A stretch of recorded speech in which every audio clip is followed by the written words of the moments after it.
Alors, Luis Fernandez, est-ce que vous croyez au destin? Le destin, c'est un parcours, c'est selon lorsque l'on s'engage, lorsqu'on voilà, dans un parcours dans lequel on essaie toujours d'essayer d'y croire. On croit en ce que l'on fait, on se donne le plus de chances pour y arriver. Être acteur de son destin, finalement, pas spectateur. Non, exactement, tu es un acteur. Alors, l'acteur que tu es, quel que soit dans le secteur d'activité, ce qui me concerne, moi, c'est dans le sport. Moi, ça a toujours été dans le football. Alors, quand tu commences, tu essayes toujours d'évoluer, de grandir et de faire toujours en sorte à aller le plus haut possible. Alors après, pour aller le plus haut possible, c'est que tu te fixes des objectifs. Des objectifs, quand tu démarres, quand tu commences, quand tu rentres dans un centre de formation, quand tu es à essayer de progresser, de travailler, et aussi par rapport à l'éducation que l'on t'a donnée. L'éducation, celle de ma maman, de mes frères et mes sœurs, et d'essayer de ne pas les décevoir. De ne pas les décevoir, c'est d'être toujours irréprochable. Et après, c'est le destin que tu as. Après, c'est avec un peu de chance, un peu de réussite. Et puis moi, j'ai aussi dans mon parcours, j'ai toujours eu l'occasion de faire des rencontres dans lesquelles tu dis, voilà, tu rencontres des gens, des personnes qui vont te donner une opportunité. Et dans cette opportunité que l'on peut éventuellement te donner, c'est d'essayer de mettre tous les ingrédients de ton côté pour pouvoir y arriver. Alors justement, on parlait de destin. Ce destin a commencé pour vous le 2 octobre 1959 à Tarifa, dans l'extrême sud de l'Espagne et de l'Europe. Ouais. Très rapidement, ce destin vous a poussé vers le nord, inexorablement, avec quelques étapes. La première près de Tarragone, puis ensuite à Lyon, aux Minguettes, pour finir à Paris. Pour commencer justement cet épisode espagnol, cette enfance espagnole, qu'est-ce que vous en gardez? Ce que j'en garde, c'est que quand on va du côté de Tarragone, c'est qu'on y va avec un papa, avec une maman, des frères et des sœurs. Mon père était camionneur, puis j'ai 6 ans lorsqu'il décède. Ensuite, tu as ma maman avec mes frères et mes sœurs, on a un choix à faire. Le choix, soit on revient du côté de là où je suis né à Tarifa, soit on bascule de l'autre côté, on passe la frontière et on vient du côté de Lyon où il y a les 2 sœurs de mon papa, avec mes oncles, et dans lesquelles on peut se retrouver en famille, on peut se retrouver avec un certain apport côté familial pour pouvoir peut-être essayer dans une culture autre que celle dans laquelle on est né, d'essayer de grandir, d'essayer de s'adapter le plus rapidement possible, d'essayer de se faire une place, ce qui a été le cas. Voilà, on est venu comme ça, on est arrivé en France dans les années 60, on fait partie de l'immigration 60 avec les Espagnols, les Portugais, toute cette immigration qu'il y avait, Italiens, du Maghreb, de l'Afrique, de partout. Voilà. Alors justement, c'est un peu la précarité qui vous a poussé à partir de Tarifa à Tarragone. Ensuite, c'est un malheureux événement, la perte de votre père vous a forcé à partir de Lyon. En arrivant à Lyon, là c'est plus le début de l'adolescence, vous découvrez un petit peu ce que c'est que d'être un jeune dans un quartier en France, avec tout ce que ça compose, la mixité, la diversité. C'était quoi à votre époque d'être d'un jeune de quartier populaire? Moi j'étais hyper content, hyper heureux de pouvoir me retrouver dans une banlieue dans laquelle se crée une certaine animation, se crée on va dire des amitiés, où on a la possibilité de se rencontrer, d'être ensemble, de vivre ensemble, d'être heureux ensemble, de pouvoir grandir dans une adolescence, dans une enfance. Et moi de cette enfance, j'en garde qu'un remarquable souvenir, parce que de cette enfance, dans ce quartier, on a eu la chance de voir se construire un club de football. Et un club de football, c'était en bas de la maison. C'était de pouvoir aussi, même si on avait des problèmes par rapport à la langue à cette époque, parce qu'il fallait, pour aller dans la scolarité à l'école, mais le football, vous savez, on n'a pas besoin de parler. On joue entre nous, on s'amuse entre nous. Et puis c'est comme ça que j'ai grandi dans ce quartier. Puis voilà, c'est cette diversité que tu me dis, que j'en suis fier d'en avoir fait partie. Parce que je me retrouvais avec, quel que soit le Maghreb, mes amis algériens, marocains, tunisiens, ou portugais, ou italiens, ou espagnols, tous se réunissent. Je peux te dire qu'on était hyper heureux. Puis aujourd'hui j'ai 56 ans. Je suis toujours aussi fier de pouvoir, d'avoir pu garder des amitiés, des amis de là-bas. Et puis voilà, puis par la même occasion, quand tu as l'occasion de grandir, tu te dis, voilà, quand tu as une opportunité, une chance un jour, tu te dis, voilà, c'est aussi, on peut y arriver. Il n'y a pas de barrière. Et la seule chose pour qu'il n'y ait pas de barrière, il faut que tu fasses ton parcours, ton chemin, et que tu essayes de le faire dans de bonnes conditions. Voilà, c'était comme ça que, de cette enfance, moi elle m'a donné la force, elle m'a donné beaucoup de force par moments, au niveau du mental, ça m'a beaucoup aidé. Et puis pour eux aussi, parce que je me suis aussi fixé l'objectif, pour qu'ils puissent être fiers de moi, pour qu'ils puissent se dire aussi, voilà, c'est un garçon qui est sorti de ce quartier, puis voilà ce qu'il a réussi à faire, c'est magnifique. Alors, l'exemple, on dit des fois. Exactement, l'exemple. Justement, le destin continue à vous pousser vers le nord, un peu plus. Ouais. Maintenant, pour aller à Paris. Ouais. Vous avez, malgré peut-être un pseudo-épisode à Nancy, vous avez fini au Paris Saint-Germain. J'ai fait des essais avant, parce qu'avant, je suis tombé sur une personne, comme je te disais tout à l'heure, c'est des rencontres, c'est des gens qui ont peut-être une envie de te voir tenter en fonction des qualités que tu démontres, que tu montres tous les week-ends sur ce terrain-là. Puis tu as un monsieur qui prend peut-être cette option de se dire, j'ai envie de monsieur Bersoul, j'ai envie que tu fasses des essais, j'ai envie que tu ailles tenter ta chance. À partir de là, on met tout en œuvre, il se met à écrire des lettres. Je fais des essais à Avignon, je fais des essais à Nancy, puis j'en fais un au Paris Saint-Germain, et puis voilà, au Paris Saint-Germain, la lettre a peut-être eu son effet. Et j'ai eu, parce que j'étais à ce moment-là, je travaillais en usine, parce que j'avais passé mon CAP de mécanique générale. Il me fallait travailler.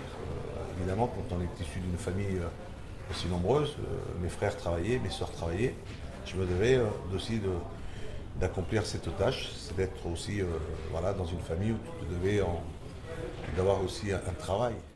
Alors justement, l'histoire entre Luis Fernandez et le Paris Saint-Germain, on la connaît, et on peut, pour ceux qui ne la connaissent pas, on peut la découvrir au fil du livre. C'est une histoire qui est faite principalement de passion.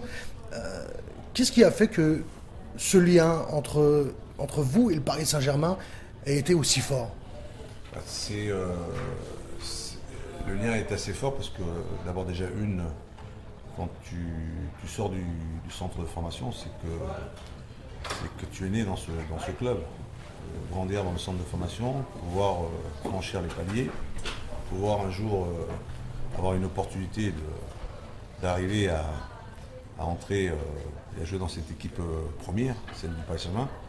J'ai toujours été attaché au Paris Saint-Germain parce que c'est un club dans lequel j'ai grandi, dans lequel j'ai pu me construire, dans lequel j'ai aussi réussir des performances. J'ai aussi fait en sorte tu sais, quand tu es au centre de formation, dans le travail, dans la progression, donner le maximum, pour pouvoir avoir une opportunité un jour, de pouvoir jouer dans cette équipe. Et le jour que l'on fait appel à toi, à ce moment-là, c'est ton examen, c'est ton bac, l'examen que tu dois réussir. Alors c'est vrai que le premier match que je réussis, c'est face à Nancy. Et je pense avoir réussi cet examen. Ensuite, en réussissant ce match-là, je me donne encore la possibilité de pouvoir jouer d'autres derrière et de pouvoir être dans l'histoire du Paris Saint-Germain, celle de devenir plus tard le capitaine en 86 et d'en devenir le premier capitaine à avoir été champion de France avec le PSG. Peut-être que le Paris Saint-Germain vous a offert à une certaine époque ce côté paternel qui vous manquait, de cet enfant déraciné de l'Espagne, déraciné de sa famille, et que certaines personnes sont intervenues, comme peut-être Francis Borrelli. Ouais. Le problème, c'est que quand tu rentres dans un club, il te faut absolument mettre tous les atouts de ton côté. Après, c'est de réussir, c'est de montrer que tu es capable de devenir un titulaire, de t'imposer. Ensuite, tu as peut-être que ton style plaît, que ta façon d'être plaît, ta façon de jouer, peut-être ce côté compétiteur ou cette envie que j'ai toujours mis au service d'un collectif, toujours j'ai fait en sorte à donner le maximum, a fait que bon, il y a des liens qui se mettent en place, je sens un côté, je sens des publics qui commencent à t'aimer, qui commencent à apprendre et commencer à ton style plaît. C'est-à-dire qu'après, tu as un président qui est là aussi, qui est Francis Borrelli, qui certainement aussi aime ce garçon que je suis, parce que peut-être que lui aussi se reconnaît, se voit aussi dans son enfance, venir aussi comme moi à Paris, tenter l'aventure, tenter sa chance et devenir l'homme qu'il est devenu. Voilà, c'est-à-dire que j'ai peut-être j'ai réussi à séduire, à séduire. Et pour séduire les gens, il te faut absolument que dans tes performances sportives, il faut qu'elles soient bonnes. Tu ne peux pas séduire que seulement parce que tu parles bien, parce que tu chantes, parce que tu fais un peu le... Non, pour séduire dans le monde du football, dans le sport, il te faut réaliser des performances. Tes performances étant bonnes, étant toujours assez dans la régularité, voilà, c'est dans les enchaînements, tu fais en sorte à prendre une place, à devenir un titulaire, et ça aussi, ça aide beaucoup. Est-ce que le Luis de demain sera peut-être un Luis Fernandez impliqué dans la vie du football, dans les instances du football, comme vous l'abordez dans le livre, justement, à un moment donné, où on se sent un petit peu amer vis-à-vis des instances? Moi, je suis amer envers les instances, parce que les instances, c'est comme quand tu prends la FIFA, et tu prends tout ce qui s'est passé à la FIFA. Tu te dis que le football, c'est... on doit avant tout essayer de envoyer des images positives. On ne peut pas tricher.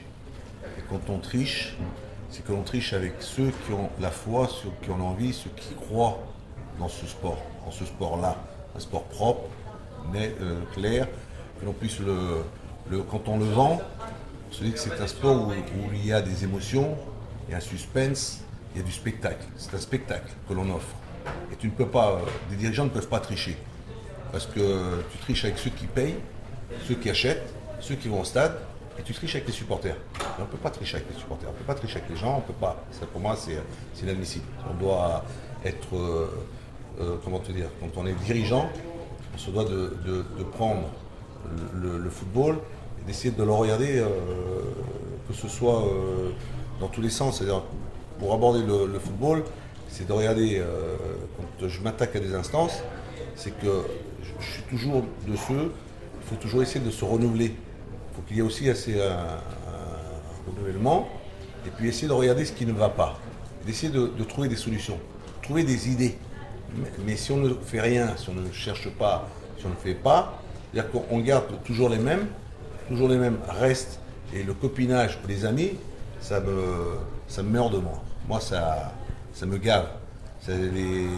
Les copains, non. Moi, j'ai la particularité, c'est qu'on n'est pas là pour satisfaire des amis.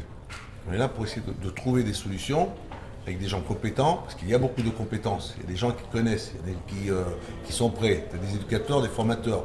Tu as des gens en bas dans le football amateur qui ont certainement suffisamment, qui souffrent assez, et qu'il faut les aider. Il faut trouver des solutions avec des infrastructures, essayer de mettre en place des projets pour les jeunes, parce que les gosses, ça c'est de plus en plus présent. Les jeunes ont des attitudes. Alors c'est vrai qu'ils sont dans un langage qui ne plaît pas, dans un langage parce que peut-être que l'on ne connaît pas suffisamment, peut-être une enfance qui n'a pas été, moi la mienne, je viens des quartiers, de ce quartier j'en suis sorti, quand j'ai grandi dans un quartier, quand je suis rentré dans un centre de formation, j'ai eu la correction et l'éducation que l'on m'a certainement donnée, dans laquelle j'ai grandi, que j'ai appris.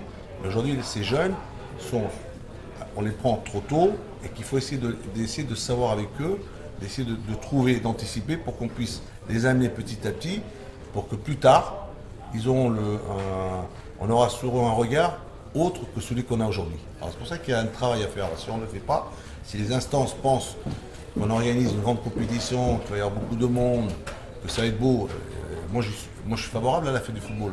Je suis favorable à ce que les stades soient pleins. Moi je veux des stades pleins, je veux des ambiances dans les stades, C'est pour ça que quand je m'attaque, si j'essaie de m'attaquer, c'est que je pense que quelque part, si on continue, on reste, et on repart avec les mêmes, il n'y aura rien du tout qui changera. Pour moi, c'est comme ça. Si on essaie d'améliorer, alors c'est pour ça qu'il faut essayer d'apporter des changements. Alors, travailler dans les instances, moi, dans les bureaux, ça ne m'intéresse pas, parce que j'aime que c'est le terrain. Être sur le terrain, discuter, échanger, voir, parler, trouver, c'est comme ça qu'on pourrait aussi éventuellement améliorer. Mais après, on a dit 84 ou 98, on nous a certainement peut-être pas suffisamment ouvert les portes, on nous a peut-être pas donné cette envie d'y venir. On nous ferme assez. La France est un pays qui a un problème avec son histoire, sa culture football. Tu vas en Espagne, en Italie, en Allemagne, en Angleterre, ils n'ont pas de problème de ce côté-là. Au contraire, c'est l'histoire des clubs. Ceux qui sont dans ces clubs, on sent qu'il y a une continuité. Il n'y a qu'en France, dès que les anciens, on les voit arriver, ils font peur. Et dès que j'arrive, ils font peur. On a peur. On n'a pas besoin d'avoir peur de nous, au contraire. On est là pour essayer d'aider, collaborer. Mais on fait tout pour nous enlever ce plaisir-là. Pour finir, quel est le message que vous avez voulu transmettre au travers de ce livre, Louis? Ce livre, c'est celui d'un enfant, de quelqu'un qui a un parcours dans lequel c'est un parcours, voilà, comment peut-on y arriver. Tu sais, tu fais des rencontres, comme je te disais, les rencontres, c'est de rencontrer des gens, et des fois, c'est des personnes qui te donnent des bons conseils. Et qu'il faut, quand les gens ont une tendance à te tendre la main, à t'aider, c'est d'avoir une certaine reconnaissance, de ne pas oublier, d'essayer de faire en sorte, le sport ça demande toujours des efforts, ça demande toujours, c'est sûr que c'est dur pour y arriver, mais une fois qu'on y arrive, je pense qu'il faut essayer d'y rester le plus longtemps possible. Pour y rester le plus longtemps possible, comme je dis au travers du livre, c'est que des fois ça m'est arrivé d'avoir, je ne dis pas que j'ai toujours eu raison, je ne détiens pas la vérité, mais à travers du livre, je me suis toujours battu, le passionné que j'ai toujours été, que je vais continuer à être, c'est de ne jamais se relâcher, c'est toujours s'accrocher, toujours se battre. Voilà, il y a toujours une place, même si on vient de loin, même si on n'est pas censé avoir peut-être pas fait des grandes écoles, des grandes études, mais on peut éventuellement y arriver, parce que le football c'est une école, une vraie école. C'est du savoir souffrir, toi c'est quand tu y arrives quand tu le connais, quand tu le sais, tu peux y arriver. C'est-à-dire pour moi, ce livre-là, ça reflète un peu mon parcours qui n'est pas encore terminé, que j'espère que j'aurai l'occasion d'en écrire d'autres. Louis, autobiographie de Luis Fernandez aux éditions Hugo Sport.